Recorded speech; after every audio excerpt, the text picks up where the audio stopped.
जुन्या वादातून भर दिवसा तलवारीने 4 लोकांनी केली एकाची हत्या। गोंदियाच्या कारंजा गावातील घटना। गोंदिया ग्रामीण पोलीस स्टेशनच्या हद्दीत येणाऱ्या कारंजा गावात भर दिवसा 4 लोकांनी 2 तलवारीने 45 वर्षीय महेंद्र मदारकर यांची हत्या केली असून मृतक हे कारंजा गावातील रहिवासी असून जुन्या वादातून हत्या करण्यात आली। आरोपीने महेंद्र याचा पाठलाग करून त्याच्या राहत्या घरापासून काही अंतरावर घरकाम सुरू असलेल्या ठिकाणी पडवून नेत बांधकाम सुरू असलेल्या कॉलममध्ये पाडत त्याच्या डोक्यावर तलवारीने वार करत निघृण हत्या करीत आरोपी घटनास्थळावरून पसार झाला।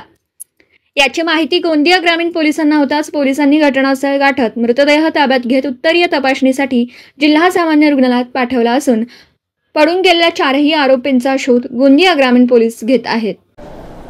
सकाळी 10 वाजताच्या दरम्यानची घटना आहे। कारंजा गावामधली त्या ठिकाणी काही इस्मांनी व मृतक महेंद्र मदारकर यास वय 42 वर्ष राहणार भद्रुटोला यास तलवारीने मारले अशी आम्हाला माहिती मिळाल्यावर आम्ही घटनास्थळी तात्काळ गेलो।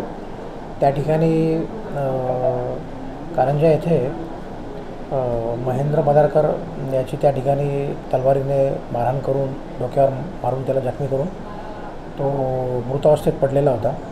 आम्ही आजूबाजूला विचारपूस केली, घटनास्थळाचे साक्षीदार तपासले। त्यांनी सांगितल्याप्रमाणे 4 इस्मांचे आम्हाला नाव त्या ठिकाणी माहीत पडले। त्यानुसार आम्ही फिर्यादी यांची रिपोर्ट सध्या सुरू आहे आणि 4ही आरोपींना आम्ही तात्काळ शोधून तात्काळ अटक करू। त्यांच्या जुन्या वादातून काहीतरी त्यांचं भांडण झालं, त्याच्यावरून सदरची घटना ही झालेली आहे असं सध्या प्राथमिक तपासामध्ये निष्पन्न झालेलं आहे। दिवसभरातील घडामोडींचा आढावा घेण्यासाठी पाहत रहा N24 मराठी न्यूज चॅनल।